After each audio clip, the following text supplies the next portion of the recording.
আসসালামু আলাইকুম এভরিওয়ান, আশা করি আপনারা সকলে খুব ভালো আছেন। আমার নতুন একটি ভিডিওতে আপনাদের অনেক অনেক স্বাগত ও ভালোবাসা জানিয়ে আজকে ভিডিওটা শুরু করছি।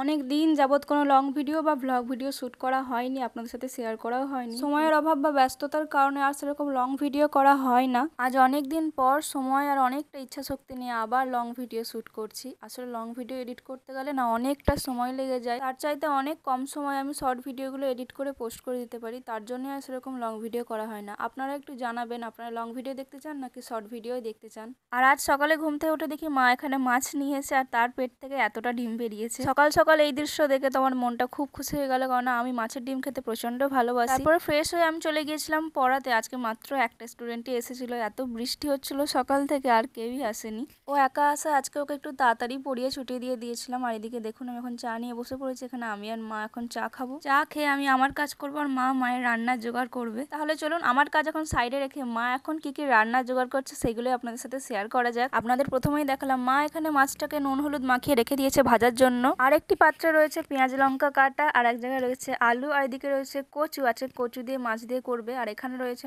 মাটনটা আলু দিয়ে করা হবে। আর হ্যাঁ, আর এক জায়গায় কিন্তু পটলে ছিল, আজকে পটলও ভাজা হবে। আর একটা জিনিস তো দেখাতেই ভুলে গেলাম, মাছের ডিমটাই তো দেখাইনি না কি করা হবে আজকে। আপনাদের সকালে যে মাছের ডিমটা দেখিয়েছিলাম ওই ডিমটার সাথে একটা পোলট্রির ডিম মিক্স করে ভাজা হবে। তো এরকম ভাজা খেতে কার ভালো লাগে, আমার তো বেশ ভালোই লাগে। আসলে আজকে মাছের ডিমটা না একদম ফ্রেশ ছিল, তাই একটু বেশি ভালো লেগেছিল খেতে। আর মা এদিকে আমাকে এখন একটা দিয়েছে কাজ, আমাকে এখন একটা মশলা রেডি করে দিতে হবে। এর মধ্যে ছিল আদা রসুন, গোটা গরম মশলা আর শুকনো লঙ্কা, ওটাকেই পেস্ট করে দিয়েছি। এটা দিয়ে মাটন রান্না হবে। আর এদিকে দেখুন আমি মশলাটা রেডি করে দিয়েছি আর মা এখানে করছে আলু ভাজা। এই এক কড়াইতে আজকে কত কিছু হয় চলুন পরপর দেখাই। আলু ভেজে তুলে রাখার পর মা ওখানেই আবার মাছ ভেজে নিয়েছিল। আজকে না মাকে অনেকগুলো রান্না একসাথে করতে হচ্ছিল, আজকে অনেকটা টাইম লেগে গিয়েছিল রান্না করতে। আসলে আমার বুনি মাংস একদমই খায় না, ওর জন্যই এই মাছ রান্নাটা স্পেশাল করে। তো দেখুন এদিকে মাছটাও ভাজা হয়ে গেছে। মাছটা ভাজার পর এবার এখানে মাছের ডিমটাও ভেজে নেওয়া হচ্ছে। আমি তো শুধু বসে বসে মায়ের রান্না দেখে যাচ্ছিলাম আর মা একটার পর একটা রান্না করেই যাচ্ছিল। আসলে আজকে মায়ের স্কুলে ছুটি ছিল, তাই এতটা সময় নিয়ে মা রান্নাগুলো কমপ্লিট করতে পেরেছে, নাহলে স্কুল থাকলে তো তাড়াহুড়ো করে রান্না করে আবার স্কুলের জন্য রেডি হতে হয়। তো চলুন এবার এক এক করে রান্নাগুলো দেখিয়ে দিই। প্রায় কমপ্লিটই হয়ে এসছে সব রান্না। এদিকে হচ্ছে ডিম ভাজা, মাছ ভাজা, এখানে পটল ভাজা, আর আগের দিনে কিছু কোফতা ছিল, ওগুলোকেই গরম করে নেওয়া হয়েছে, 10টার সময় খাওয়া হয়ে যাবে। আর এইদিকে পাত্রটায় রয়েছে মাছ, আমি না বুঝে হাত দিয়ে ফেলেছিলাম, এত গরম ছিল তাই ছ্যাঁকা খেয়ে গেলাম, দিয়ে আবার শুকনো কাপড়ে করে ধরে ওই ঢাকনাটা খুললাম। দেখুন দেখেই বোঝা যাচ্ছে এখনো কত ধোঁয়া উঠছে। তো বোনের জন্য তরকারি রেডি, এটা স্পেশাল করে কিন্তু বুনির জন্যই করা হয়েছিল। আপনাদের তো আগেই বললাম আমার বুনি মাংস খেতে পছন্দ করে না, আর মাটন হলো তো ও ছুঁয়েও দেখবে না, একদমই ভালোবাসে না। তবে যে আমিও খুব ভালো মাটন খাই সেরকম কিন্তু কিছু নয়, তবে খাই না এটাও বলবো না, আমারও খুব একটা ভালো লাগে না, তবে খাই, বুনির মতো একদমই খাই না সেরকম নয়। আর এদিকে দেখুন গত দুদিনের জামা কাপড় সব আজকে কেচে দেওয়া হয়েছে, তবে খুব ভয়ও লাগছিল যদি এক্ষুনি বৃষ্টি চলে আসে সমস্তটা আবার ভিজে যায়। বর্ষাকালের হাজারটা সমস্যার মধ্যে সবচেয়ে মেন সমস্যা হচ্ছে এটাই যে বৃষ্টি হলেই আবার জামা কাপড়গুলো ভিজে যায়, আর ভিজে যাওয়ার পরে যে গন্ধটা বেরোয় তারপরে সেই কাছে জামা কাপড়গুলো আর পরতে ইচ্ছা যায় না। আর আমাদের বাড়িটা এতটাই ছোট, ঠিকঠাক করে জামা কাপড় মেলারও জায়গা থাকে না, এইটুকু জায়গার মধ্যে মেলতে হয়। আর ছাদে তো যাওয়া যায় না, আমাদের বাড়িতে সিঁড়ি নেই যেহেতু। অনেকেই হয়তো জানেন, আবার অনেকেই জানেন না, আমাদের বাড়িতে ছাদ থাকলেও কিন্তু সিঁড়ি করা নেই, ছাদে ওঠার কোনো ব্যবস্থা নেই আমাদের বাড়িতে। তো সে যাই হোক, হাজারটা বাড়িতে হাজারটা সমস্যা থাকতেই পারে, তবে এখন যে সমস্যাটা হলো সেটা হচ্ছে এই বর্ষাকালে জামা কাপড় শুকনো করা নিয়ে বিশাল একটা বড় সমস্যা। সকালে খাওয়া দাওয়া করার পর না আর কোনো ভিডিও শ্যুট করা হয়নি। আসলে আমি একটু পড়তে বসেছিলাম, গত দুদিন তো পড়তে যাইনি, তাই অনেকগুলো নোট বাকি হয়ে গেছে, সেগুলো একটু কমপ্লিট করার চেষ্টা করছিলাম, যদিও বা করতে পারিনি। এখনো বেশ কিছু নোট বাকি রয়ে গেছে, ওগুলোও লিখে নিতে হবে। তার মাঝে না দিদি আর দিদির মেয়েটা এসেছিল, ও বসে বসে খেলছিল আমাদের সাথে।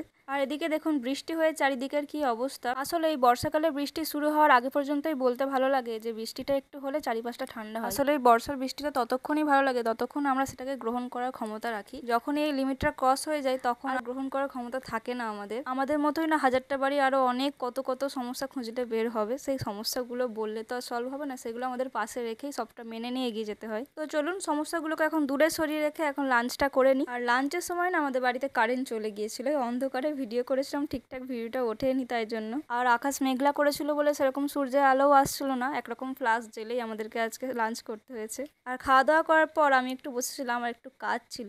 আসলে এই রিং লাইটের যে বক্সটা ছিল না, এটা অনেক দিন আগেকার, সেই যখন কিনেছিলাম তখন থেকে আমি রেখে দিয়েছিলাম, ওটা দিয়েই আছে কিছু একটা করার প্ল্যান করছিলাম। আর এইখানে এই যে বক্সটা দেখতে পাচ্ছেন, এই বক্সটার মধ্যে না আমার অনেক স্মৃতি রয়েছে, অনেক ভালোবাসা জড়িয়ে রয়েছে, এর মধ্যে অনেক কিছু আছে। আর এর মধ্যে যে যে জিনিসগুলো আছে সমস্তটা আমার খুব পছন্দের। আমি এইগুলো দিয়ে কাজ করতে খুব ভালোবাসি। আগে না আমি কারণে অকারণে অনেক কিছু তৈরি করতাম। আগে যদি এরকম ভিডিও করতাম বা আমার কোনো চ্যানেল থাকতো পোস্ট করার মতো, তো আমি সমস্ত কিছু শেয়ার করতাম। যেহেতু তখন ছিল না আর আমার কাছে ফোনও ছিল না যে সেগুলো ভিডিও করে রেখে দেবো। তবে বলতে তো কোনো বাধা নেই, তাই না? আমার মনে আছে আজও।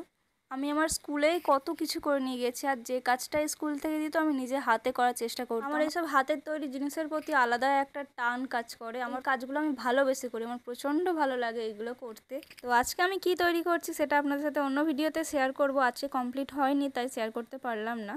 আর বিকালবেলা আমি একবার দোকানে গেছিলাম, কিছু কেনাকাটা করার ছিল, তো ওগুলোই কিনে নিয়ে এলাম। তারপর আমি আবার আমার কাজ নিয়ে বসে পড়েছিলাম। এটা তো কমপ্লিট করবই আর আপনাদের সাথে তো শেয়ার করবই।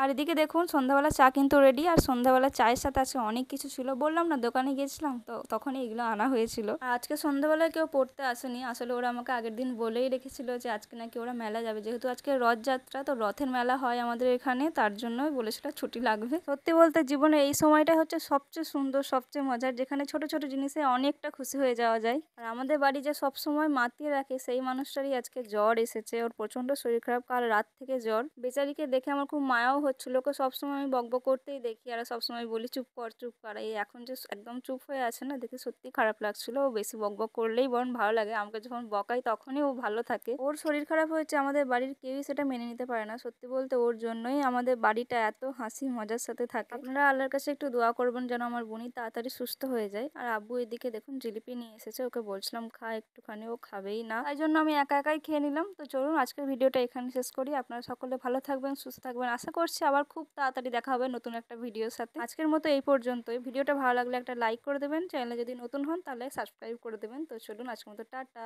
আল্লাহ হাফিজ।